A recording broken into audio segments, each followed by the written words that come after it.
सभी को मेरा प्रणाम।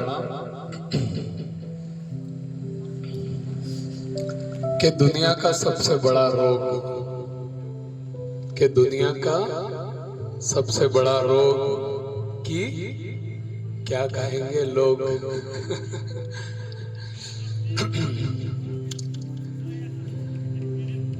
दुनिया बहुत कुछ कहती है पर उसको इग्नोर करें, क्योंकि क्या, जब आपके हालात बदलेंगे ना तो लोगों के बोल भी बदल जाते हैं।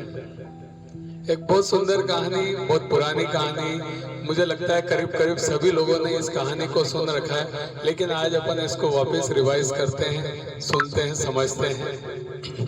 एक गांव में एक पिता पुत्र रहते थे और उनके यहाँ पर एक गधा भी रहता था, साथ में उनका एक गधा भी था। पिता पुत्र और गधा।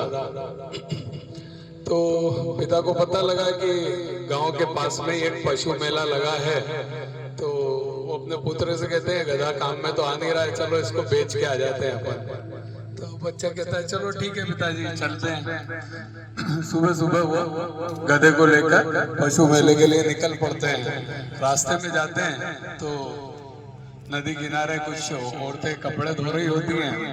इन तीनों को आते हुए देखती हैं तो औरतें आपस में हंसने लगती है और बातें करने लगती है कि देखो तो सही, इनको इतनी अक्ल नहीं है कि बच्चा, छोटा बच्चा साथ चल रहा है तो उसको गधे पे बिठा दे। तीनों क्या पैदल पैदल चल रहे होते हैं, तो कम से कम इतना तो कर सकते हैं कि ये बच्चे को गधे पे बिठा दे। गधा अलग चल रहा है, ये अलग चल रहे हैं, तीनों अलग चल रहे हैं। तो ये बातें उसके पिता सुन लेते हैं। वो कहते हैं यार बात तो सही कह रही है लोग, क्यों ना मैं मेरे बच्चे को गधे पे बिठा दूं।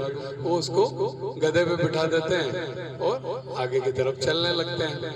थोड़ा आगे जाते हैं तो वहां से 3 सीनियर सिटीजन वृद्ध लोग आ रहे होते हैं। वो देखते हैं कि देखो क्या जमाना आ गया है, बच्चा तो गधे की सवारी कर रहा है और बेचारा वृद्ध पिता, बूढ़ा पिता पैदल पैदल चल रहा है। ये बात भी उसके पिता सुन लेते हैं। बोले यार कि सही बात कह रहे हैं यार, ये कि आजकल बच्चे बड़ों की इज्जत नहीं करते और ये वो सब ऐसी बातें वो करते हैं। तो वो उसको उतारते हैं और खुद गधे पे बैठ जाते हैं और फिर आगे बढ़ने लगते हैं। आगे चलते हैं तो 3 यंगस्टर्स, अपने जवान लोग कुछ आ रहे होते हैं। वो फिर देख के बोलते हैं कि देखो क्या जमाना आ गया है, बच्चा तो बेचारा पैदल चल रहा है और पिताजी गधे की सवारी कर रहे हैं और ऐसा वैसा ऐसी बातें करते हैं। फिर ये बात सुनते हैं तो वो उतरते हैं, वापस उस बच्चे को बिठाते हैं।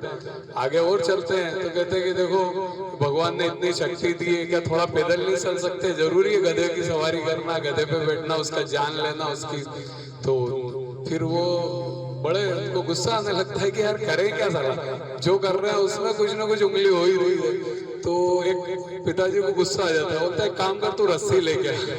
तो रस्सी लेके आता है बच्चा, गधे के दोनों पांव बांध देते हैं वो और एक डंडा लेते हैं और डंडा फंसा के गधे को तोपते हुए और वो आगे मेले की तरफ जाने लगते हैं। तो लोग बीच बीच में बातें करते रहते हैं कि अरे देखो कितने बड़े बेवकूफ है, गधे को उठा के ले जा रहे हैं। और बोलते हैं यार अब कुछ भी, इस गधे ने दिमाग खराब कर दिया, इसको तो बेच के और इसका काम खत्म करें, जल्दी चलो बस। अपन जाते रहते हैं, इधर गधा परेशान, गधे को टांग रखा है, वो भी छूटने के लिए बहुत कोशिश कर रहा है, प्रयास कर रहा है। इतने में क्या, वो नदी के रास्ते से गुजर रहे होते हैं।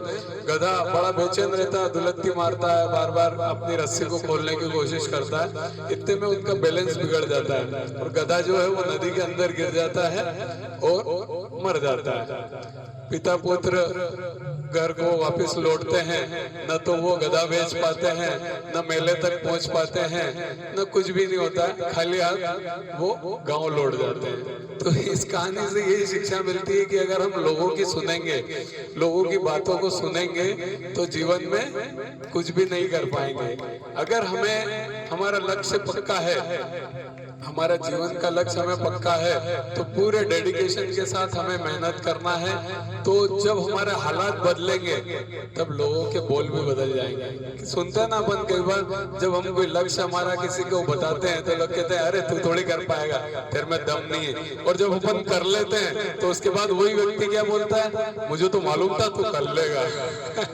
होता है ना। तो यही जब हालात बदलते हैं तो लोगों के बोल बदल जाते हैं। तो हमें अगर डेफिनेट है कि हमने जो लक्ष्य बनाया है वो हमारा बहुत सही है, तो हमें हमारा पूरा 100% लगाना है उसके अंदर। लोगों के बारे में नहीं सोचना है, इस रोग के बारे में नहीं सोचना है कि लोग क्या कहेंगे।